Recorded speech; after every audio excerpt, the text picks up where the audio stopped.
Hello Guardians, it is Ebontis here. It is August 4th and we are back for another week in Destiny 2, and today, once reset actually happens, we are going to be in Iron Banner. And this week we've got the same quest coming back if you didn't do it before. And before I actually get into the weapons, quick reminder, if you have not finished the quest, the one I'm showing on screen, it's fairly easy to do. It's 25 auto rifle kills, 25 sidearm kills. The rewards are the key. You get a forward path, which is the auto rifle, and a fool's remedy, which is the sidearm. But if you haven't finished it, make sure go onto your other characters, whichever ones you're not on currently right now, and as long as you haven't finished the quest already on one character, if you pick it up on all three characters, when you finish it on one character, you're going to get triple drops. So instead of getting 2 weapons, you're going to get 6. Trust me, there's not a great way to farm this weapon. Even if you have a lot of Iron Banner tokens, there's a lot of stuff in that loot pool. So having a chance at 6 drops is really beneficial. Now, if you're like me, when I first got the quest, I burned through it not knowing this was an option. So if you're unlikely like I am, only so much you can do. But if you haven't finished the quest yet, pick it up on the other characters and get those triple drops. Nothing wrong with that. All right, so let's get this thing going. Talk about a couple of these weapons and why you probably want to farm them, even if you do have to do it by tokens.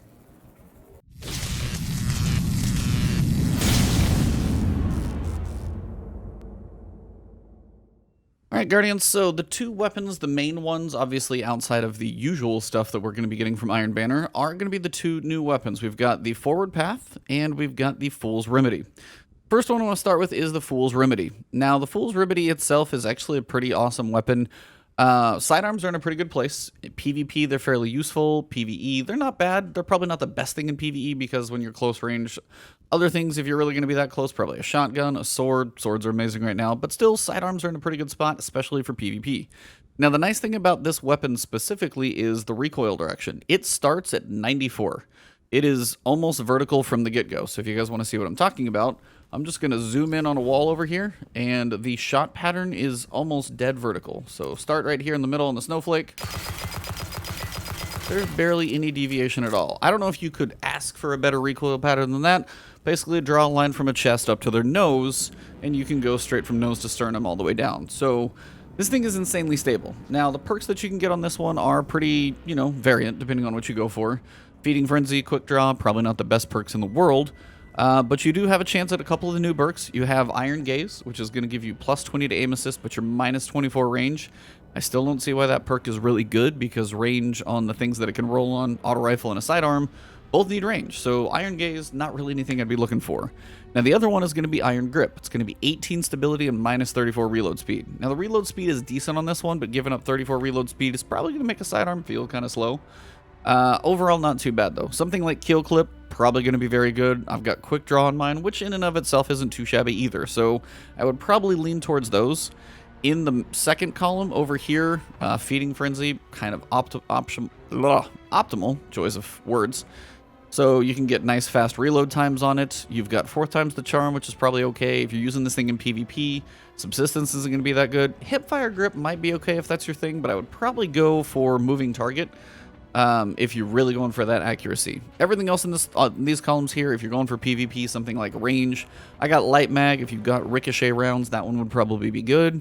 And then your scopes are good. Remember, you guys can use something like Destiny 2 D2 Gunsmith to really mess around with perks. So if I move this over on screen, you guys can see that this is basically what mine looks like.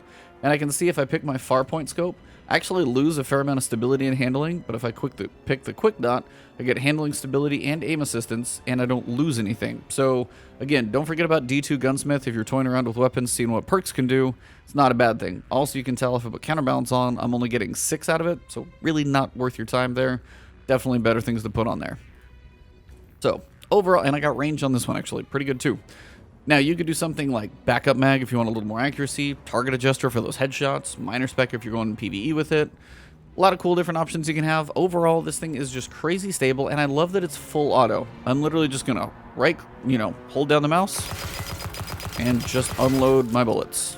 16 bullets in the clip, goes pretty quick, very accurate and controllable.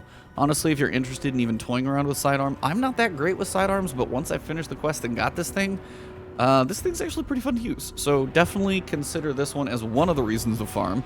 Now, the second weapon we're going to talk about is the Forward Path. This is the other thing you can farm for. Now, I got a pretty good roll, not going to argue. Feeding Frenzy, multi-kill clip, I can't ask for a lot more than that if I'm going to beg for a roll. Now, if you're going for like the ultra accurate laser beam, now there are a couple different options you can go for. One, dynamic sway reduction. We know that that thing is insanely good about stability and accuracy as you hold down the trigger, so boost the stability. And if you really want to go for stability, you could also go for iron grip. Yeah, you're going to lose some reload speed, but you're going to have plus 18 to stability on top of dynamic sway reduction. You're going to be in a pretty good place, I'll be completely honest. So those are definitely some options. You've also got Swashbuckler over here. You've got Tap the Trigger, which might work well with dynamic sway reduction as kind of like starting accurate and continuing to fire and be accurate. So there are definitely some good options on this one. And it's just a 600 RPM auto, which they're in their heyday right now. I don't know if they're going to just completely nerf these things in the fall for Beyond Light, but for the time being, they feel actually really good. Now, Feeding Frenzy is probably one of the better perks here. Dynamic Sway Reduction is going to be pretty good. Everything else is kind of okay in my department. Not going to claim to be a PvP god, but generally one of those two is probably what I would go for. If you want the Laser Beam, set it up for Ultra Stability. Mine's honestly almost more a PvE role, which I can use it all day. Over here, you've got Steady Rounds or Tactical Mag. Either one's honestly going to be fine. A little bit of stability, little reload speed, little magazine size. Kind of a good universal perk that I always like. Steady Rounds here, you do get extra stability, again, if you're trying to really hone in on that laser beam, but I am giving up some range. Kind of hate doing that when it comes to an auto rifle. Even if it is just 4, I am sitting at about 50 to start, so I just don't want to give up any more than I have to, which is kind of a bummer. So always trying to keep that one about as high as I can. Now over here for the scopes, I've got my long-range rifle scope, which in theory isn't all bad, because it's the rifle scope SSF. Only problem is I'm giving up a little bit. I'm giving up a little handling, but I am getting range and zoom. So that's actually a nice little bonus. As you guys can see, the rifle scope SSF is giving up some handling, but I'm getting some zoom, which is always good for an auto rifle, kind of like that one. The hit mark, on the other hand, is going to increase range, but also increase handling speed. So I've got a slight increased range, but decreased handling speed. This one's going to be a little less on the range, but a huge boost to handling speed. So your ADS speed is going to be faster. Switching over to the weapon will be quicker. There's some pretty good scopes on here. The red dot's probably going to be your optimal one. Range, zoom, handling, kind of good stuff across the board. I wasn't lucky enough to get that one. Now, one other thing to remember about the forward path is the recoil pattern. The way it comes stock, the recoil direction is 60. Now, if you've never seen the recoil direction graph that I think it was Mercules or somebody made, basically, if it's closer to a number 5, and this is a hidden stat, so you have to go to like Destiny 2 Gunsmith or Light.gg, the closer it is to a number 5, like, 15, 25, 85, whatever it is, the more vertical the recoil is going to be, and the closer it is to a 0, whether it be like 40, 60, 50, the more it's going to veer off to the left or to the right.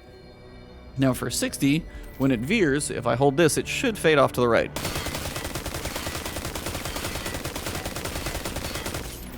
Now, that's fairly accurate for an auto rifle. Again, I'm on mouse and keyboard, so it's pretty easy to control.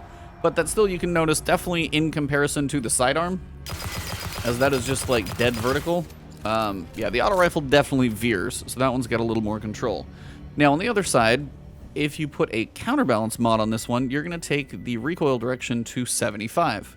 It's already going to be pretty good because it's in the 70s, and put it on a 5, it should be fairly vertical, almost straight up over the top. But now, if we check and see with the little snowflake thing here, should be almost straight up the top. A little veering, but definitely a lot better.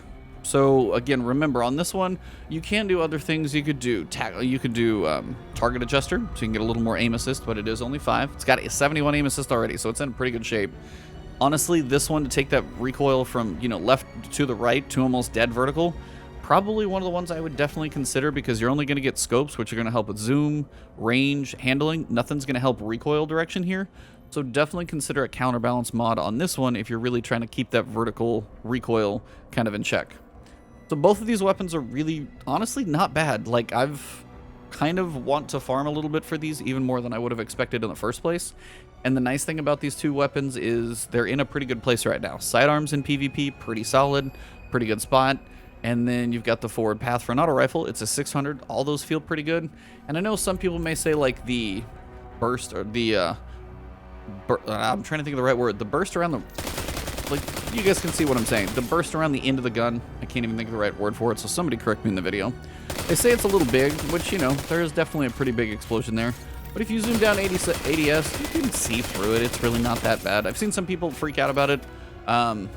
It's a personal preference, of course. If you really want to have visibility, there's probably ones that are much less noticeable when it comes to auto rifles. Even if I pull out, say, a Gnawing Hunger. This one, for example, it's like barely noticeable down there in the front. If I do switch over to my forward path, it's a much bigger blast out the end of the gun, so maybe that's one of the give and takes for it being a bit more stable of a gun, or just kind of in this archetype. So overall, both of these weapons are going to be something you can farm all week long. Along with, remember, stats of pretty high rolls. You've got some mods if you're looking for any of the enhanced mods that you may have not received yet. Iron Banner is a good place for both mods and also these two weapons that you can use. And remember, if you haven't finished the quest, maybe you missed Iron Banner last time, who knows, make sure you get that quest on all 3 characters before you finish on one of them, and you will get those triple drops. So hopefully you guys enjoyed the video. Both weapons honestly fairly cool. I'm really lucky about this roll, but if you're going for ultra stability, there's actually a completely different one I'd build. And Fool's Remedy, there's a lot of good options on this one. It just feels really good out of the gate, so however you prefer to play with this one, they're all going to be good. So enjoy the 2 new weapons, spend some time on Iron Banner. Should be a lot of fun. And hopefully you guys enjoy this one. I'll be talking to you guys later today probably as well, see if there's any other new things to cover. But thank you guys as always. You can find me on Twitch and Twitter. It's Ebontis on both. And if you haven't subbed yet, we are climbing to 50K, and you guys have been really supportive lately. So if you haven't hit that sub button, please do. Hit the like button. Throw a comment below if you have questions, thoughts, if you have a good roll on these weapons that you find really favorable, and any thoughts about Iron Banner that you guys have right now. Thank you very much. Hit that alert bell if you haven't yet next to that sub button. It's going to keep my new videos coming to you. Thank you very much. Have a good one, and I will see you soon.